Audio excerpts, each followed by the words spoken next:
Good evening, everyone, and welcome to the second in this series of workshops led by Kell Julliard and based on Dr. Judd Brewer's research into how we can effectively change behaviors and then sustain those behavioral changes we've made, especially as Dr. Brewer describes it in his new book, The Hunger Habit.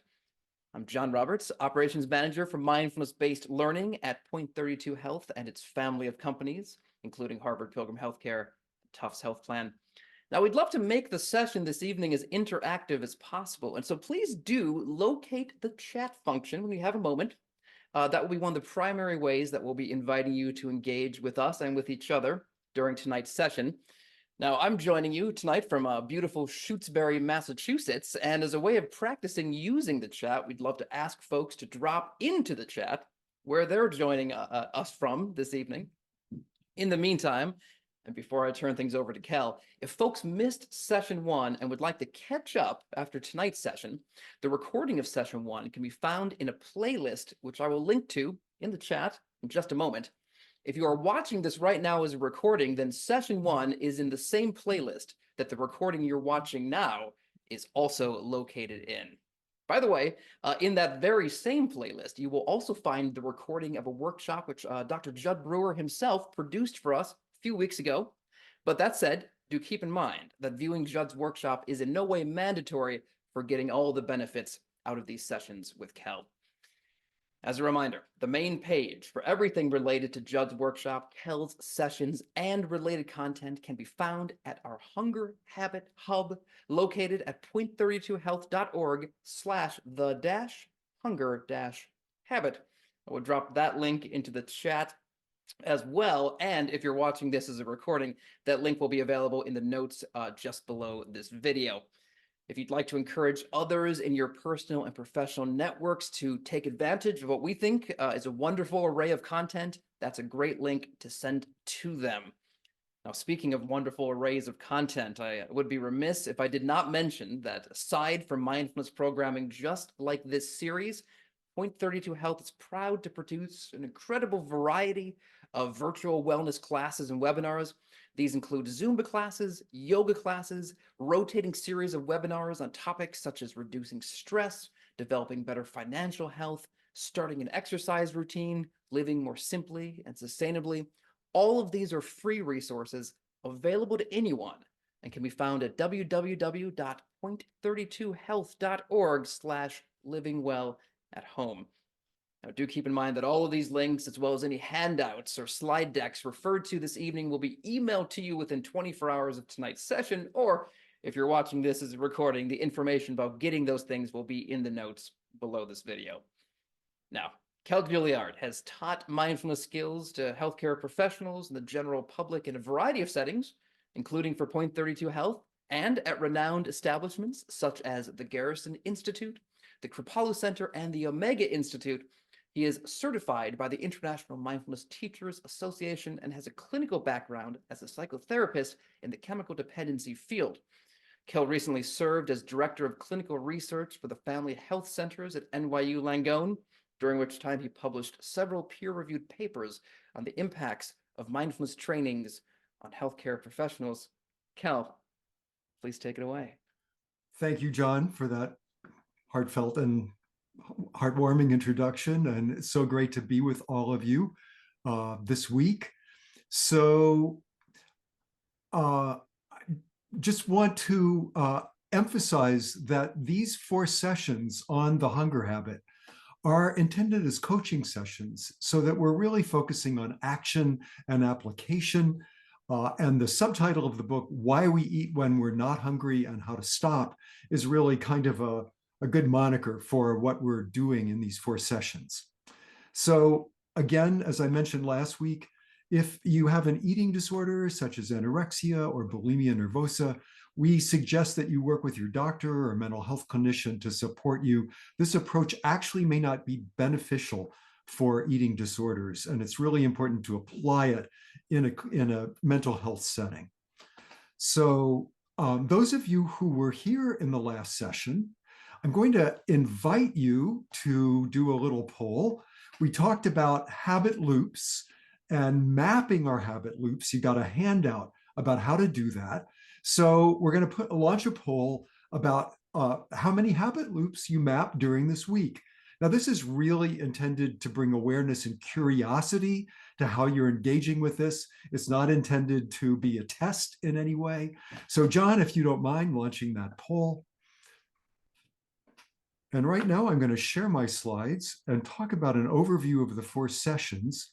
While I am doing that, those of you who were here last time, if you could key in one of your habit loops, if you're comfortable doing so, a trigger, the habit, and the result that you experienced of that habit, whatever you were working with, eating or not. And I'm going to put mine in the chat. So please key in a habit loop. And I'm going to go back to the slides just to orient us to what we're doing in these sessions.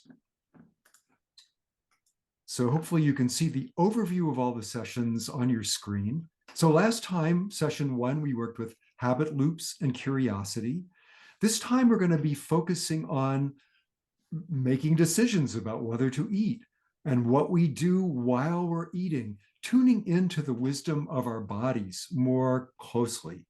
Next time, we'll be digging into cravings, using something called the craving tool. And in the last session, a bigger, better offer of how to build what we're calling an enchantment data bank, how to be more enchanted with your life overall. I can share the results of the how many habits mapped if you'd like. Sure, that'd be great. All right, so we got 41% have mapped 2, 24% mapped 1, 12% mapped 3 or more, and then the remainder have not yet taken that opportunity. Okay, this is great. So mapping the habits is really the foundation of what we're doing. So this is just all about encouragement to keep doing that and get the benefit out of that. So I put mine in the chat. The trigger for my habit is as I get to the end of the main part of my meal, I begin to think about eating sweets. And typically I have sweets after every meal, including breakfast, I'm embarrassed to say. And the result is I might need to take a nap. I might have a little bit of an upset stomach. I might have a bit of a chocolate or caffeine rush, which if I'm eating sweets at night can lead to to not sleeping so well. So that's my loop. I'm seeing snacking while watching TV is the habit. So with the loop, we also want to think about triggers, what triggers that habit. I would assume just watching TV and what the results of that are, short-term and long-term, longer term. I'm seeing eating to be clocked, eating by the clock, I think. And then checking into hunger signals, using a goal of leaving air in my stomach for digestive fire. So I'm seeing a really healthy habit in that example. So one of the things, so feel free to key in healthy, not so healthy, but one of the focuses of this course is to tune into the unhealthy ones so that we can transform them. So really getting a sense of the healthy versus the unhealthy habits is a great thing. I'm seeing a trigger of boredom. So please feel free to continue reading these in the chat. I can see that these are great. Just getting home, a very neutral trigger, but the habit is grab a beer, then not hungry to make dinner. So really super insights that I'm seeing in the chat. But let's just do an arriving practice to really come into this moment, let go of what's been happening before, to move from doing into just being. So whatever helps you do that, you might take a breath, let it out with a sigh, or stretch a little bit just to really come into your body and into this present moment. And once you've done that, just observe what's going on inside of you, your thoughts and feelings, what's going on outside. There's the sound of my voice, but there might be colors and sounds and smells around you. Just notice what's going on. No need to change it. This is all about just bringing awareness to what's present for us in this moment.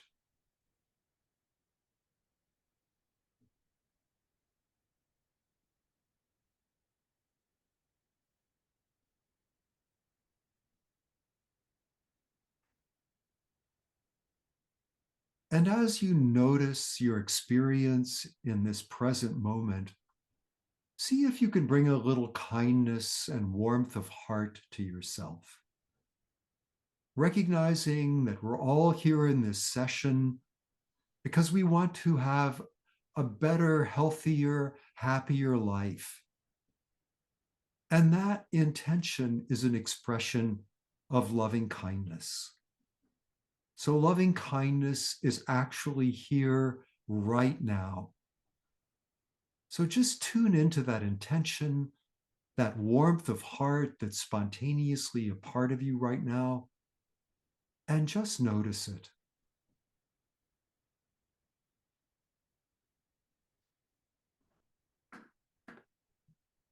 Okay, that concludes our arriving practice. So just, I think we've reviewed the habit loop practice with its trigger, which results in the habit. And then how does the habit play out? What do we experience short term in terms of the benefits, or in terms of the things that are not so great, short term and long term? We also talked about curiosity last week and the importance of curiosity to everything we're doing in these sessions. So bringing curiosity throughout all the practices we're doing is the heart of this. And that is in itself an awareness practice. So if there are any questions from last time, I'm going to invite you to key those in about the habit loop or curiosity. We may not get to answer those questions in this session, but I'll try to do so in the email or at the beginning of the next session. John and I will communicate about what you key into the chat, which will be saved for us so that we can address any questions you might have. So we're going to move into an overview of session 2. I'm going to share my screen again so you can see that on the screen. So I'd like you to key in your goal. We worked with goals last time, and those are very important. It's what's important to you, what you want to get out of this session. So if you've got a goal or revise that, please put that in the chat. I'm going to do that with mine. So my goal is I want to move into a healthier, less automatic way of eating sweets. We're going to talk about awareness itself, how that is really a superpower. And I'm going to be giving you 4 techniques, 4 practices, 4 things to apply during this week. Our focus this week is really on bringing awareness to things like the urge to snack and to your experience as you eat. We're going to go more deeply into mind and body than we did last week. So 4 skills to apply as the week unfolds. So only one of these is a practice we're really going to do in this session. The last one, RAIN. The hunger test, mindful eating, and pleasure plateau are all things I'm going to encourage you to investigate as the week unfolds between now and the next session. Now, Judd's Hunger Habit book structures this in a 21-day challenge. And as I read the book, I thought, well, if I was going to do that challenge, it's going to last longer. So I encourage you to take your time with this. Keep engaged, find the right pace of applying this in your life. So I'm looking at some goals in the chat. Better understanding of why I self-sabotage and continue to choose food over my health. So in next session, we're really going to be digging into how to transform that. I see stop snacking when I get home from work before dinner. Healthy snacking, especially after work. great examples of goals. Learn to recognize when my body is full. Stop eating when I'm full up. Eating less sugar and not binging at nighttime. So this week and next week are going to give you powerful tools for for helping achieve these goals over the course of time in the rhythm that's right for you. So let's move into topic 1 of tonight. We talked about goals. So awareness, which is actually a superpower that we have that we don't recognize often. And I want to read a quote from Viktor Frankl, the psychiatrist who survived the concentration camps of World War II. It's one of my favorite quotes in the world. Between stimulus and response, there is a space. In that space is our ability to choose our response, our power to choose our response. And in our response lies our growth and our freedom. That space that Dr. Frankl was talking about is awareness itself. So just by tuning into awareness, we are creating a space of choice and freedom. We'll go more deeply into the neuroscience of this in the next session, but it's a whole nervous system phenomenon. Awareness involves the whole of us, body, mind, and spirit. And the great news about awareness is it's effortless. We don't have to create it. It's our birthright. It's there. Can't create it, can't destroy it. We always have this superpower to use. So let's move on to the first topic related to habits in this session tonight, called the hunger test. So the benefit of the hunger test is that for many of us, it's difficult to tell whether we're hungry between meal times or having a craving that's not related to actual physical hunger. A number of you have already put that in the chat in terms of your goal. So the hunger test can empower you to base the decision whether to snack between meals on actual data, whether you're hungry. So it helps us recalibrate, reintegrate our body and mind, rewiring those connections between body and mind. And in doing so, can help free us from automatic snacking. So let's go into the hunger test. So you want to use this when you have the urge to eat outside of meal times. And you're going to get a PDF in your email that you can print out and fill out in between meals. So you'll have an actual tool to use concretely in your life. So this test helps you tell the difference between eating to soothe an emotion and eating because you're hungry. The more you practice it, the quicker body and mind recalibrate. So the key thing that you're going to do is put an X, but put a check mark by the X in each row that fits you in the moment of wanting to snack.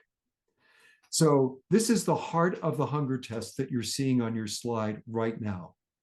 So on the left side, you're seeing experiences that commonly are associated with our wanting to snack. So they could be emotions, they could be more behavioral things, being bored, avoiding something, feeling restless, feeling tense. So you can see the list here. And the X's indicate what Dr. Brewer believes are the sources of these experiences. So he's saying, if you're bored, that's probably a habit. Eating out of boredom is more of a habit. If you're avoiding something, that could be either eating out of stress or an emotion or a habit. So let's skip down to difficulty concentrating. Well, sometimes we have difficulty concentrating because we're actually hungry. So it could be actual hunger, or it could be because we're having a stressful something going on or an emotion that's riling up. And that's why we're having difficulty concentrating. So if you're having difficulty concentrating and you're feeling the urge to snack, you would put a check mark by both of those X's. So let's say I'm avoiding something. So I'd put a check mark by the X under stress and emotion. I'd put an X under the stress mark by habit. Let's say I also am having difficulty concentrating. So I'd put a check mark by that X in the stress column and in the hunger column. And let's say for me, that's all that's going on. So I'll then total my check marks, not the X's, but the check marks. I'd have 2 check marks in the stress emotion column, 1 in the habit column, and 1 in the hunger column. So because the stress emotion column has more checks than the hunger column, it's probably not time to snack. I'm probably not actually hungry. I'm eating out of the emotion. And I might want to deal with the stress or deal with the emotion rather than eating in that moment. Okay, so here's step 2 of the hunger test. To go over the final part of step 1, you total the number of check marks in each column. Check marks are always by X's. And sometimes it's just clear from doing this whether you're hungry or not. But if you have a tie between the first column about stress and the last column about actual hunger, if those check marks are tied, then you move on to step 2. And step 2, you ask yourself, how many hours ago did you eat? If it's less than 4 or 5 hours, then the snacking urge probably is a response to emotion. Better to deal with that rather than have a snack. If it's more than 4 or 5 hours, it's probably bodily hunger. And snack or have a meal if it's time to do that. Okay, if you have questions about this, you're welcome to put them in the chat and we'll try to address those. But I'm going to ask John to put a poll in about, are you willing to try the hunger test over the course of this week at least once? And while you're thinking about that, I'm going to talk about one more principle related to the hunger test. One of the great things that it enables us to do is, instead of like avoiding the triggers, instead of, oh, I see that bag of chips sitting out on the counter in between meal times, and oh, I think I want to eat it. So instead of having to avoid that, the hunger test gives us a way of actually getting curious about what we're experiencing, of bringing in the wedge of awareness between the craving and the urge to eat or smoke or whatever other habit we feel like we'd like to change. Let me stop sharing for a moment and let's see, how do we check in, John? All right, Kell, so willing. 95% of folks said they are willing to try. 5% said maybe. Okay, all right. And Kell, may I also direct you to a couple of questions that have come up in the chat? Somebody's curious about on the hunger or the chart you were showing, there is thirst or thirsty, and the person's asking, how is thirst a habit, especially if there's a tendency for many of us to underhydrate as opposed to overhydrate? You are bailing me out in asking that question, because that's the one modification I made to Judd's wonderful table, because I've discovered that often when I want a snack between meals, I'm actually thirsty. So if I drink something, the urge to snack is gone. So, and that's a habit for me. It's not really related to emotion or hunger. It's something that masquerades as hunger. So I put that in there in case anybody else would be helped by that. So I'm going to share my slides again, and we're going to talk about mindful eating practice, which is the second of the techniques and practices for this week. So with mindful eating, this is a way of just really tuning into our true experience as we eat. So I'm going to walk us through this, and then we can see if there are questions about it. So this is an exercise that I recommend you do just once, maybe twice. Just once can be quite transformative. So first of all, you move from doing to being, like we did in our arrival practice. Let go of rushing, take a breath, stretch a little bit, come into the moment. And you want to have selected something small to eat, a single morsel of something. A raisin is perfect if you like raisins. It could be any other piece of dried fruit. It could be a strawberry. So you take that object and just feel its weight in your hand. Just spend a moment contemplating its appearance without eating it. Bring it up to your nose. Does it have an odor, a fragrance? And after you've really experienced the weight, maybe the texture in your hand, the fragrance of whatever it is, then slowly put the food item in your mouth. Feel its presence in your mouth. Bring awareness to its taste, its texture. You're probably salivating. Notice any emotion that might arise. And then begin to chew and really stay present during this, chewing it slowly, swallowing whenever you feel the need, but maintaining awareness until the taste and substance of the food are gone.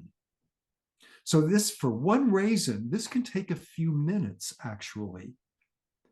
So try this mindful eating practice once at least over the week, but no need to do this many times. And then be sure to hold yourself with kindness and congratulate yourself for having done this. And pick a food that might be counterintuitive for you. You know, we don't really value raisins very highly. So that's why raisins are sort of perfect. And it can be a really interesting experience to eat a raisin in this mindful way. So if you have any questions about this, please put them in the chat. And while you're doing that, I'm going to move on to the next technique that we're going to work with, which is your pleasure plateau. So this is something Judd talks about in his book. And this is something you use while you're eating. Now, the first time you do this, you might do it not during a meal, but when you're only slightly hungry. When you're slightly hungry, get one of your favorite foods. And with the first bite, notice how much you like the sensation of eating this food. Notice how much you want to eat it. So the liking and the wanting are both very high typically in the first bite. So again, bring awareness and curiosity through this practice, paying attention as you eat each bite. And after each bite, ask yourself the question, is my liking and wanting the same? Is it more than the last bite? Or is it less pleasurable than the last bite? So you take a bite, you really savor it, notice how much you like and want it, and then compare it what went on before. You'll notice as you go on, the bites start to become less pleasant. As you notice they're less pleasant, you're reaching your pleasure plateau. This is your brain's signal to slow down. The eating, the liking, and the wanting have plateaued. They maybe are even going down a bit. So slow down. Now, when you do this during a meal, so once you do this with one of your favorite foods, the next step is to experiment with the pleasure plateau while you're eating a meal. So you're using your mouth as your guide, the liking the food, the wanting to eat more. And as you reach your plateau, you're slowing down, as in other words, as the liking and the wanting begin to diminish, you slow down, giving your stomach time to catch up. It takes about 20 minutes after your first bite for the brain to register that you're full. So that part of that slowing down is giving your body time to process how much you've eaten. When you eat dessert after a meal, you've already reached your pleasure plateau with the main part of your meal. And dessert, you actually reach the plateau more quickly. So keep being aware of each bite and asking that question about, is the liking or wanting more, the same, or less pleasurable than the bite just before? Stop eating when the bites are no longer pleasant, even if there's still food on your plate. So the idea of this stops us from going over the cliff of overindulgence. Because if liking and wanting are starting to go down, then it's time to stop eating. And if we don't bring awareness to this, we tend to just coast on forward and we fall off the edge of the pleasure plateau, off that cliff on the other side of the pleasure plateau. And we've overindulged and it doesn't feel good. So that's the time.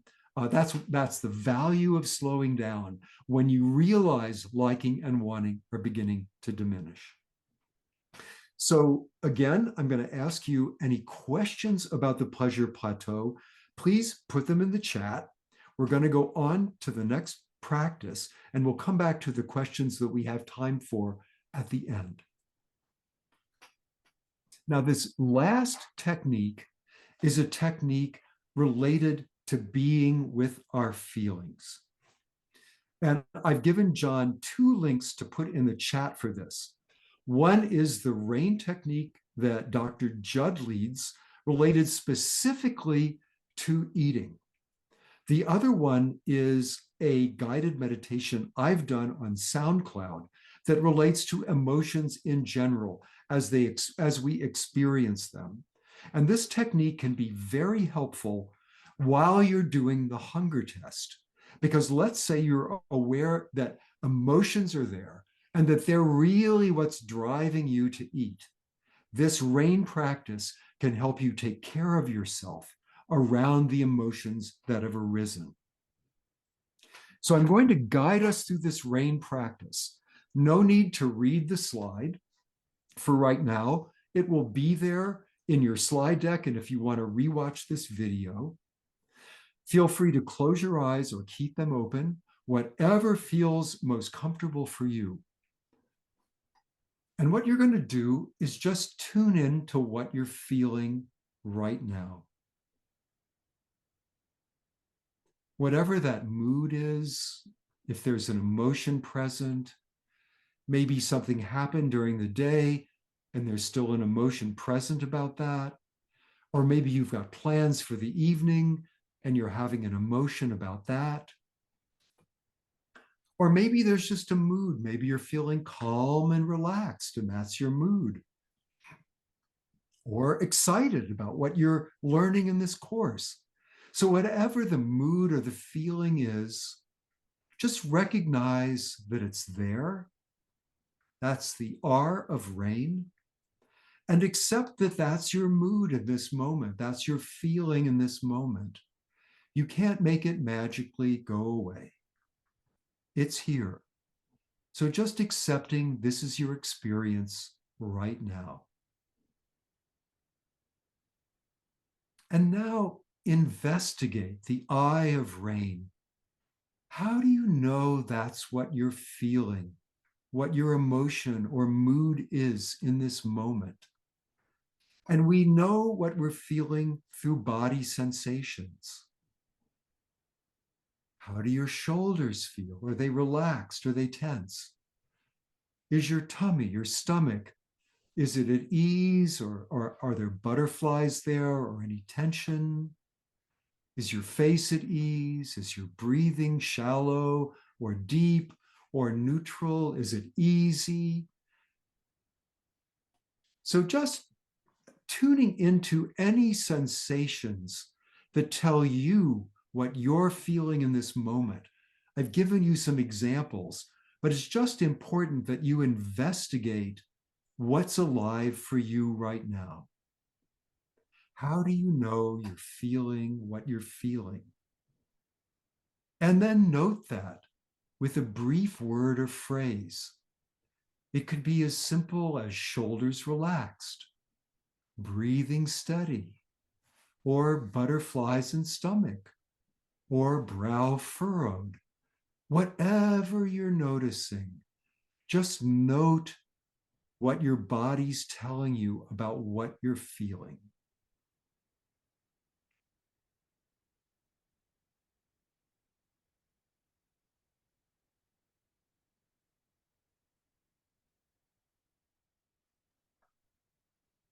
And then recognizing that we're all just human beings, see if you can hold yourself with kindness.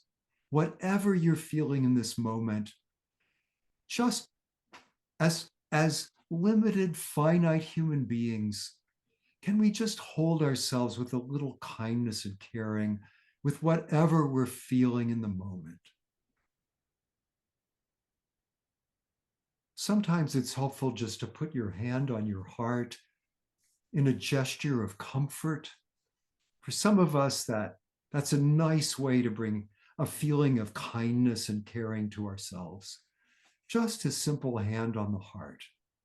It may work for you, it may not. Just give it a try. And then the last aspect of N, we've done note and nurture. The last aspect is non-identify. Just notice you're bigger than whatever mood or emotion is present. Whether you're bored or excited or calm and peaceful right now, whatever the feeling is, you're also hearing the sound of my voice. You could feel your feet if you tune into your feet. You could open your eyes and see shapes and colors. You're bigger than the emotion or mood. Just by noticing that, it gives us some freedom. Okay, I'm going to stop sharing for a moment. If you want to stretch a little bit, now that we've done that rain practice and just come back, I'm going to check in with John to see if there's any questions that have arisen about anything we've done tonight. How do you deal with the emotions instead of eating? Okay, so that relates directly to this rain practice. So one of the challenges with the way emotions work in our lives is they are biologically and evolutionarily designed to program us to move into action. So we identify with the emotion as though we and the emotion are one. So one of the most powerful ways of working with the emotion when we realize that's what's driving the craving is to do this rain practice. First of all, that takes us out of our heads, out of the story behind the emotion, just into our lived experience. And as we move into our lived experience, we often notice that the emotions are changing. The lifespan of an emotion in the body is typically about 90 seconds.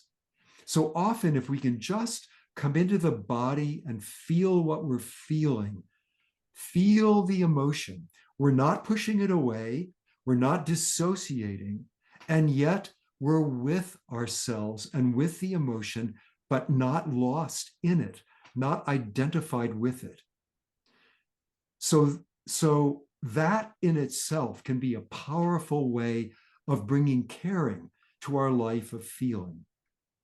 Then recognizing that we're just simple human beings doing the best we can with these emotions as they come and go, often bringing caring to ourselves can release us from the craving as well. We can recognize, wow, I'm stressed about something at work. Our inner wisdom kicks in. Oh, there's actually something I can do about that. Or there's nothing I can do about that right now. I'm going to call a friend and get some support, or call a coworker and get their advice. We think about other ways that we could work with that emotion. So this rain practice can open up our inner wisdom just by recognizing that we're bigger than the emotion. Any other questions, John, related to the practices we did today? Not at the moment, Cal. All right. So we didn't do our willingness poll about mindful eating. So let's see how many of you are willing to try the mindful eating practice over the course of the week. Now, this is just something to be curious about. Am I willing? Am I not? If I'm not, why am I not? This is not anything. These are anonymous polls. So no need to answer in a way that pleases me. Just answer honestly. Are you willing to try the mindful eating? Kel, it looks like we have 88% yes, All 12% right. maybe. All right, good. Maybe's great. Get curious about the maybe. What pulls you away from it? What pulls you toward it? Let's try the pleasure plateau, John. How many people are willing to try the pleasure plateau? Those two exercises, trying something you'd like to eat, that you enjoy eating with the pleasure plateau, and trying it during a meal. Are you willing to try at least one of those once before the next session? Very similar, Kel. We're looking at about 80% yes, All right. 80% maybe. And last poll, let's see about the rain practice. Now, you can do the rain practice with eating or in the flow of life or as part of your formal meditation practice. So willing to try that in any of these three ways. And like I mentioned, you'll have links to Judd's guiding you through this with eating and my guiding you through this with any emotion as it arises during the day. Kel, we have looks like 65% yes, 35% maybe. Okay. All right. So just be curious about that. There's no right or wrong here. What's most important is that you follow your inner wisdom and follow your own heart. With all of these techniques, that should be the guide. So our action steps are for this week. My suggestions, whatever feels right to you, use the hunger test, try mindful eating once, try mapping your pleasure plateau, do the rain practice with emotions. And if you haven't done so already, for extra credit, watch Dr. Judd's talk, read The Hunger Habit, get it out of the library, if you don't want to buy the book. But in any event, we hope to see you back in our next session. And I want to thank you for your presence, for the caring you bring to your life, wanting a better life, wanting to transform your life in ways that work for you. So I'm going to stop sharing my screen. John and I will stick around for a while, and maybe we can actually answer some of the questions that came up that we didn't have time for. But please feel free to move on with your life or stick around. I'm seeing in the comment, lots to digest. I love the pun in that, but it's also true. This is a material that really brings up a lot of stuff. So take your time with it. So the question about how our habit loops is a really great question. And the way that I would approach that, and I'll see if I have a better answer next time, but as we live our life, the trigger habit result happens. Often with an unhealthy habit, that sets us up for a new trigger because we're not actually dealing with the emotion that may trigger the eating. Let's use that as an example. Say I'm angry about something, and rather than feeling the anger and really sensing how I can deal with this in a way that works for me, I eat to it. Well, the anger is still there. The issue is still there. So even though I've temporarily suppressed the anger with the eating, that's not gone away. That's going to come back. And then I'm going to have the urge to eat again. So I think that's kind of the main way in that I understand that the habit loop works around eating. Yeah, Kel, it's funny you mentioned that because I was thinking about that same thing myself earlier. When you're talking about how the habit you're working on is not eating sweets after meals, and my habit is that I'm working on is not just mindlessly scrolling through my phone. So the trigger in that situation is wanting just kind of check out of what's going on from like the demands of work and life. The habit is scrolling through like the news app on my phone. The result is feeling kind of bad, like I was just wasting my time. And then that feeling bad becomes a trigger for me wanting to somehow get out of that feeling. And then that starts the loop over again for me. Thanks, John. That's a fantastic example. So hopefully that has answered the question. So I think we've dealt with all the questions, John, and Good. thanks everybody for your participation. Thank you, Kell, for your teaching and for sticking around for a few minutes, and everyone for attending. Yes, wonderful. So we'll hopefully see you next week, and do tell others if you'd like. We'd love to have as large a group as possible. So thank you, everyone, and we hope you have a really good evening.